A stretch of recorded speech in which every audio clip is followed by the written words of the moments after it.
Assalamualaikum warahmatullahi wabarakatuh. Penonton SHMH, Sinau Hukum Melek Hukum yang saya hormati. Ketemu lagi kita belajar bersama KUHP baru. Dan saat ini adalah video ke-7. Mari kita membahas pasal selanjutnya, yaitu pasal 3 KUHP baru. Pasal 3 ini terdiri dari 7 ayat. Dan jika nanti durasi plus minus 15 menit kita tidak cukup, ya kita lanjutkan ke video selanjutnya. Namun mudah-mudahan cukup. Menyingkat waktu, pasal 1, pasal 3 ayat 1 berbunyi, dalam hal terdapat perubahan peraturan perundang-undangan sesudah perbuatan terjadi, diberlakukan peraturan perundang-undangan yang baru, kecuali ketentuan peraturan perundang-undangan yang lama menguntungkan bagi pelaku dan pembantu tindak pidana. Nah, ini maksudnya begini. Ini kan Undang-Undang KUHP baru akan berlaku pada tanggal 2 Januari 2026. Pasti itu sebelum tanggal 2 Januari 2026 pasti ada kejadian, misalnya di awal Desember atau di November. Kemudian kejadiannya itu belum langsung diketahui, dilaporkannya pada Januari 2026, Desember 2025 dilaporkannya masuk ke tahun 2026. Nah, ini kalau dalam posisi KUHP lama itu lebih menguntungkan bagi pelaku, misalnya ancaman hukumannya itu lebih ringan, maka yang diberlakukan adalah KUHP lama. Maka di sini tulisan kecuali ketentuan peraturan undang-undang yang lama menguntungkan bagi pelaku dan pembantu tindak pidana. Jadi kalau lebih menguntungkan pakai yang lama. Jadi kalau tidak menguntungkan, misalnya lebih menguntungkan yang baru, ya pakai yang baru. Begitulah maksud dari pasal 1 ini. Ulangi, ayat pasal 3 ayat 1. Kemudian ayat 2 pasal 3 ayat 2-nya berbunyi begini. Dalam hal perbuatan yang terjadi tidak lagi merupakan tindak pidana menurut peraturan perundang-undangan yang baru, proses hukum terhadap tersangka atau terdakwa harus dihentikan demi hukum. Jadi gini, misalnya KUHP yang lama mengatur perbuatan sesuatu, sebut saja kita A, ini adalah tindak pidana. Kemudian muncullah undang-undang KUHP baru ini. Ternyata di dalam KUHP yang baru ini, perbuatan A ini bukan tindak pidana. Kalau dalam posisi diproses dengan undang-undang lama dan belum selesai, selanjutnya muncul undang-undang baru pada 2 Januari 2026, maka kasus ini harus dihentikan. Karena oleh KUHP yang baru ini sudah tidak termasuk tindak pidana. Ini maksud dari ayat yang kedua. Kita gas ke ayat yang ketiga. Kalau si pelaku ditahan, maka dibebaskan oleh pejabat sesuai dengan tingkat pemeriksaannya. Nah ini, andai kan ada perbuatan A tadi dan pelakunya ditahan, kemudian sudah melampaui pada 2 Januari 2026, ternyata kok di KUHP baru ini tidak ada sudah tidak digolongkan sebagai tindak pidana, maka kalau ditahan itu harus dibebaskan. Dan siapa yang membebaskan? Ya pejabat yang sesuai dengan tingkat. Kalau dalam proses penyidikan berarti yang membebaskan penyidik. Kalau dalam proses penuntutan yang membebaskan berarti penuntut umum. Kalau dalam proses pengadilan, maka yang membebaskan adalah dari hakim. Begitu penonton SHMH yang saya hormati untuk pasal 3 ayat 1, ayat 2, ayat 3. Lanjut ayat 4. Dalam hal setelah putusan pemidanaan berkekuatan hukum tetap dan perbuatan yang terjadi tidak lagi merupakan tindak pidana menurut peraturan perundang-undangan yang baru, pelaksanaan putusan pemidanaan dihapuskan. Gini, tahun 2025 kan masih pakai KUHP lama. Ini saya memisalkan ini. Kemudian sudah divonis dan dihukum posisi 5 tahun. Kemudian 2 Januari 2026 berlaku KUHP baru atau hukum baru.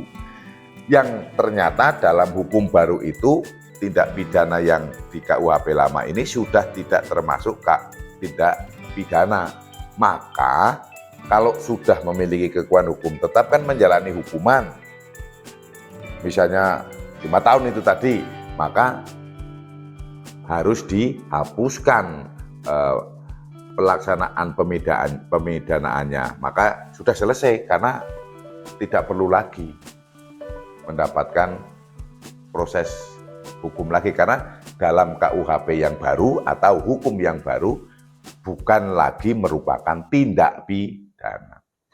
Kemudian ayat 5, dalam hal putusan pemidanaan telah berkekuatan hukum tetap sebagaimana dimaksud pada ayat 1, instansi atau pejabat pelaksanaan pembebasan merupakan instansi atau pejabat yang berwenang. Ya sesuai kewenangannya. Kalau memang nanti dari pengadilan berarti pengadilan, atau mungkin dari eksekutor pelaksana putusan hakim adalah dari penuntut umum. Pembebasan sebagaimana di ayat 6 ini, pembebasan sebagaimana dimaksud pada ayat 3 dan ayat 5 tidak menimbulkan hak bagi tersangka, terdakwa, atau terpidana menuntut ganti rugi. Nah ini gini, kan kalau ada salah penerapan hukum, ada kesalahan dalam hal posisi mulai penangkapan atau penahanan atau memutus, mengadili, menuntut, mengadili, memutus, itu kan tersangka atau terdakwa itu boleh mengajukan haknya meminta ganti kerugian kalau sesuai dengan Kitab Undang-Undang Hukum Acara Pidana yang 8 tahun 81 itu diatur di pasal 95.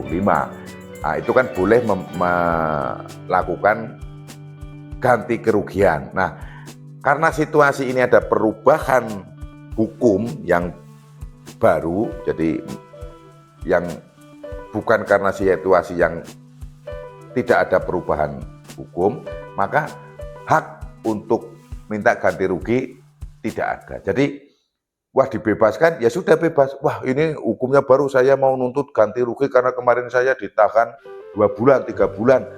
Itu nggak bisa, ditutup oleh ketentuan pasal 6 ini. Jadi, dalam hal kasus perubahan undang-undang atau hukum yang baru, ini menutup hak tersangka atau terpidana atau terdakwa menuntut ganti rugi. Itu seperti itu, penonton SHMH yang saya hormati. Lanjut ke ayat 7. Dalam hal setelah putusan pemidanaan berkekuatan hukum tetap, perbuatan yang terjadi diancam dengan pidana yang lebih ringan menurut peraturan perundang-undangan yang baru, pelaksanaan putusan pemidanaan disesuaikan dengan batas pidana menurut peraturan undang-undang yang baru. Jadi gini, saya ulangi nggih, dalam hal setelah putusan pemidanaan berkekuatan hukum tetap dan perbuatan yang terjadi diancam dengan pidana yang lebih ringan menurut peraturan perundang-undangan yang baru, pelaksanaan putusan pidana disesuaikan dengan batas pidana menurut peraturan perundang-undangan yang baru. Jadi seperti ini, misalnya kemarin ancaman hukumannya itu 5 tahun dan diputus juga 5 tahun oleh undang-undang yang lama. Kemudian berlakulah undang-undang yang baru. Ternyata undang-undang yang baru itu hukuman maksimalnya hanya 3 tahun, ya kan? Dan dia baru menjalani 1 tahun. Nah, maka dia tidak menjalankan selama 5 tahun, tapi hanya 3 tahun. Disesuaikan dengan undang-undang yang baru, karena kan maksimalnya 3 tahun. Seperti itu makna dari pasal, ayat 7 pasal 3. Dan ini berlaku kalau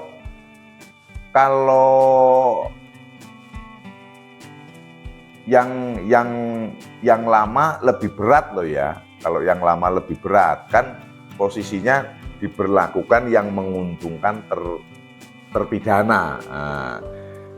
Jadi hukum itu penonton SHMH itu berpihak pada dua sisi, memihak korban tindak pidana juga berpihak kepada pelaku tindak pidana. Jadi hal ini jangan dipertentangkan karena wah kalau begitu dihukum ringan, kalau begitu kok jadi ada pengurangan, terlalu senang dari si pelaku tindak pidana ini kalau dikurangi. Jangan berpikir seperti itu karena konteks hukum saat ini itu bukan untuk balas dendam. Bukan untuk balas dendam, tapi itu tadi membuat efek jera, memberikan pembelajaran supaya ke depan tidak melakukan hukum lagi, jadi tidak serta-merta untuk kayak zaman dulu mungkin kan dihukum balas dendam, nyawa balas nyawa, darah balas darah, nggak seperti itu untuk konteks hukum saat ini. Ya itu mungkin kalau yang menyampaikan wah ini tidak adil dan sebagainya, ya, karena memang itu perasaan, itu cukup sulit. Tapi kalau yang hanya berkomentar, wah itu tidak adil dan sebagainya, coba kalau terkena di keluarga sendiri, pasti dia tidak ngomong seperti itu. Dia pasti akan ngomongnya berbeda kan, itu mungkin kalau ke orang lain. Sehingga konteks ahli hukum menyusun ini sudah betul-betul digodok supaya bisa berimbang antara hak-hak pelaku juga hak-hak dari korban tindak pidana. Seperti itu yang saya sampaikan karena ini 7 pasal dan durasi kita kurang lebih 7 ayat dan durasi kita 15 menit. Andekan ada terselip yang saya sampaikan karena harus cepat merangkai kalimatnya saya dalam video ini, mohon diingatkan melalui kolom komentar. Saya juga jangan sampai salah-salah juga, dan sangat bermanfaat bagi saya masukan penonton kepada channel SHMH Sinau Hukum Melek Hukum. Jangan lupa masih banyak video-video saya ke depan membahas sampai selesai KUHP baru, dan kita jangan bosan untuk belajar. Subscribe, like, komen, dan share sehingga kita turut serta mencerdaskan kehidupan bangsa. Mohon maaf apabila ada salah kata dan tindakan saya. Terima kasih atas perhatiannya. Akhir kata, wassalamualaikum warahmatullahi wabarakatuh. Terima kasih.